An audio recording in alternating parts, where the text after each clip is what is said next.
नमस्कार। जय हिंद। उत्तर प्रदेश के मुख्यमंत्री योगी आदित्यनाथ, उन्होंने एक नारा दिया था पीछे, बटोगे तो कटोगे। उसमें एक लाइन हमारे भारतीय के प्रधानमंत्री ने जोड़ दी, एक रहोगे तो सेफ रहोगे। ये जो नारा था, ये हिंदुओं को एकजुट करने के लिए था, उनको संगठित करने के लिए था। उनको ये बोला जा रहा था कि आप जाति और प्रांत भाषा से ऊपर उठिए, और जो हिंदू है वो हिंदू है। अपने आप को जातियों में मत बांटिए, और आपको जाति में तोड़ने की बार बार कोशिश की जा रही है, पर प्लीज आप जातियों में ना बटें। पर सदा से सदियों से ऐसा होता है कि हिंदू समाज कभी भी संगठित नहीं हुआ है, एकजुट नहीं हुआ है। वो कटता रहा है पर कभी संगठित नहीं हुआ है। उसको ऐसा लगता है कि ये जो संगठित करने वाले हैं, इसमें इनका कुछ फायदा है, इनका कुछ लाभ है, इसलिए ये हमको एकजुट कर रहे हैं और जाति से ऊपर उठने को बोल रहे हैं। इनका कुछ ना कुछ इनका फायदा है, इसलिए ऐसा बोला जा रहा है। तो वीडियो आगे बढ़ाने से पहले चैनल को सब्सक्राइब करें, बेल आइकन दबाएं और वीडियो को लाइक और शेयर करें। तो जो बटोगे तो कटोगे के वो नारा बाबा योगी आदित्यनाथ ने दिया है, अपनी जगह सही है। बाबा जी की कोशिश है। बहुत सारे साधु संत हमारे लगे हुए हैं कि हिंदुओं को संगठित किया जाए, उनको एक किया जाए, जाति तोड़कर उनको ये एहसास कराया जाए कि आपको जाति से पहले आप हिंदू हो।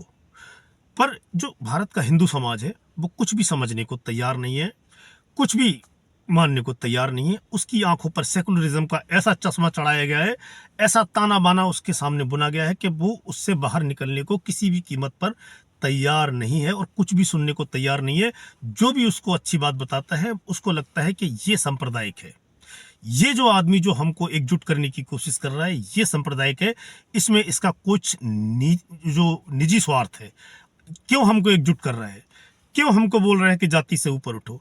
सबसे बड़ी कमी यहीं पर है। और हिंदू हिंदू कभी एकजुट ना कभी था, ना कभी होगा, मुझे नहीं लगता।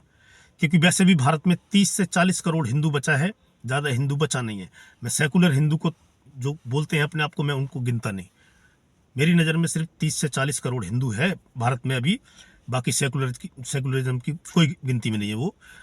तो जो हिंदू जो बचा है, जो जाग चुका है, उसको समझ आया है। पर जो अभी भी कुंभकर्ण की नींद में सो रहा है, उसको कभी समझ नहीं आएगा। और हिंदू के अंदर सबसे बड़ी खास बात यह है कि हिंदू हमेशा दोगलापन अपना दिखाता है, गद्दारी उसके खून में रची बसी है। जो कोई भी उसके लिए आवाज उठाता है, उसके ऊपर हुए अत्याचार और हिंसा के लिए आवाज उठाता है और मरने मिटने को तैयार रहता है। अगर उस पर कोई मुसीबत आती है तो सबसे पहले अगर उसको कोई छोड़ के भागता है तो वो भागता है हिंदू। किसी और मजहब या पंथ या फिर जो समुदाय है उसमें ऐसा नहीं होता है। उसमें होता यह है कि जो भी उनके लिए आवाज उठाता है, जो उनके लिए मार्गदर्शन करता है, उसके लिए वो मरने मिटने को तैयार रहते हैं। पर हिंदू समाज में ऐसा नहीं होता है। एग्जाम्पल आपके सामने है बांग्लादेश। बांग्लादेश में 5 अगस्त 2024 को शेख हसीना, जो वहाँ की प्रधानमंत्री थी, उन्होंने इस्तीफा दिया। उनके इस्तीफे के लिए बहुत बड़ा आंदोलन हुआ था बांग्लादेश में। उनके इस्तीफे के बाद बांग्लादेश में जो अत्याचार और हिंसा हिंदुओं के खिलाफ हुई थी, जो उनके घरों को, मकानों को, दुकानों को और उनके खेत खलिहानों को जलाया गया था, उनकी बहन बेटियों को उठाया गया था, उसके खिलाफ एक बहुत बड़ी आवाज बनकर उभरे चिन्मय कृष्णदास। एस्कॉन के संत हैं और सनातन जागरण मंच के प्रवक्ता हैं बांग्लादेश में।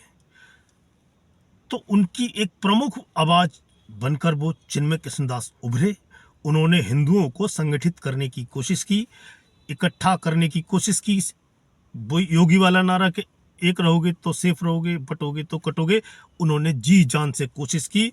बड़ी बड़ी रैलियां की, बड़ी बड़ी सभाएं की।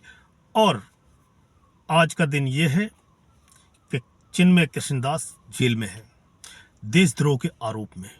और उनको सबसे पहले अगर कोई छोड़ने वाला है तो वो है हिंदू समाज और एस्कॉन। एस्कॉन जो संस्था है, उसने चिन्मय कृष्णदास से पल्ला झाड़ लिया है। ये हिंदुओं की सबसे बड़ी खासियत है, क्वालिटी है कहिए इसको, या दोगलापन कहिए, कि जो भी उनके लिए खड़ा होता है समाज में, उससे पहले सबसे पहले उसको वही धोखा देते हैं। सनातन जागरण मंच का गठन 5 अगस्त को जब शेख हसीना इस्तीफा दिया, शेख हसीना के इस्तीफे के बाद जब हिंसा हुई, उसके बाद इसका गठन किया गया सनातनियों को जागरण करने के लिए, उनको संगठित करने के लिए। उसके प्रवक्ता बने चिन्मय कृष्णदास। चिन्मय कृष्णदास जाने जाते हैं अपनी भाषण शैली के लिए, बेबाक भाषणों के लिए। उनके बहुत सारे भाषण आज सोशल मीडिया और मीडिया पर वायरल हैं। उन्होंने बड़ी बड़ी रैलियां की, लोगों को एकत्रित किया, उनके अधिकारों के खिलाफ, उनके अधिकारों के लिए उनको जागृत किया, उनको बताया कि आपके ये अधिकार हैं, आप आवाज़ उठाओ, आपको ये मिलना चाहिए, ये आपका हक है। और उनका जो मुख्य केंद्र था वो रंगपुर और चटगांव था। तो चिन्मय ने हिंदू समुदाय के अधिकारों की बात की, बस यही उनकी गलती थी सबसे बड़ी।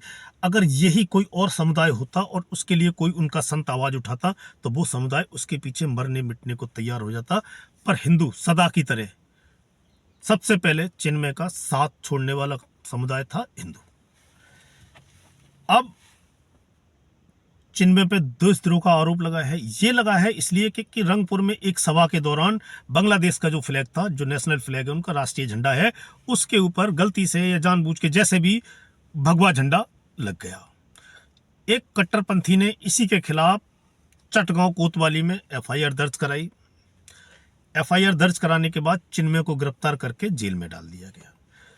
अभी बीच में उनकी कोर्ट में सुनवाई थी तो उनको चटगांव कोर्ट में लाया गया। वहां पर उनके बहुत सारे समर्थक इकट्ठा हो गए।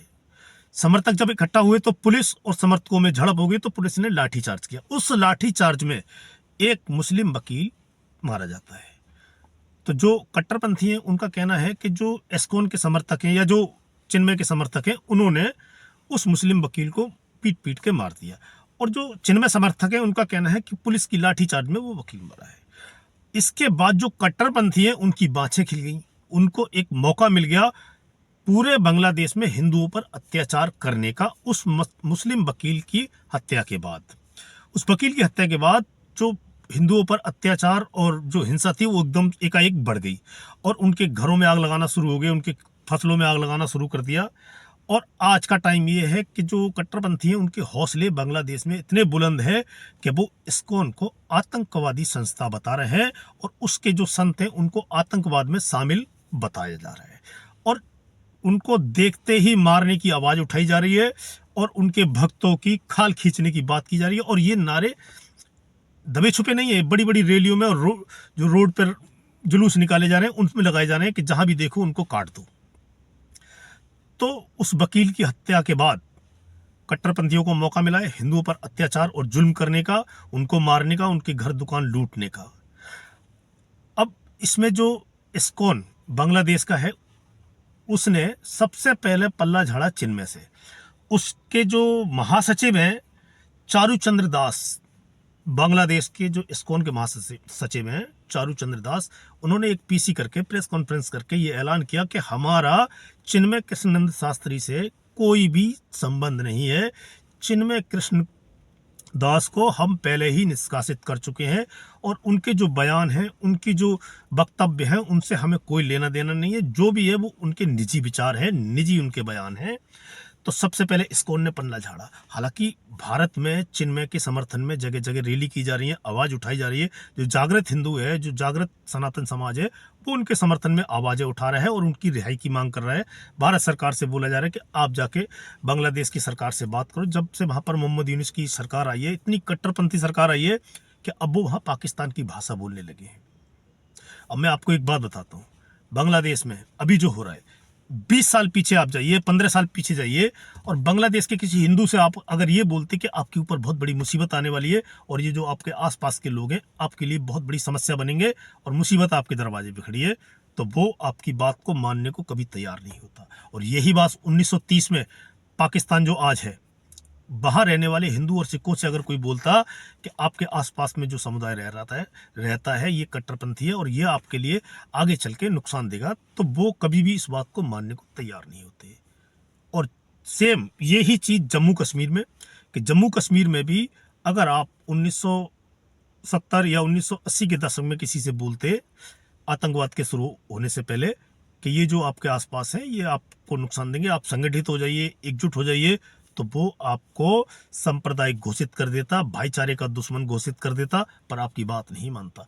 और ये बात आज हिंदुस्तान में सनातनियों को बोली जा रही है, और वो योगी और मोदी को कट्टरपंथी और नफरत फैलाने वाला, पता नहीं क्या क्या बोलते हैं उनके बारे में, पर वो उनको पता है कि आपका भविष्य क्या होने वाला है आगे, इसलिए आपको एकजुट करने की वो बात कर रहे हैं। तो मेरा यही कहना है कि हिंदू ना कल एकजुट हुआ था, ना आज एकजुट होगा।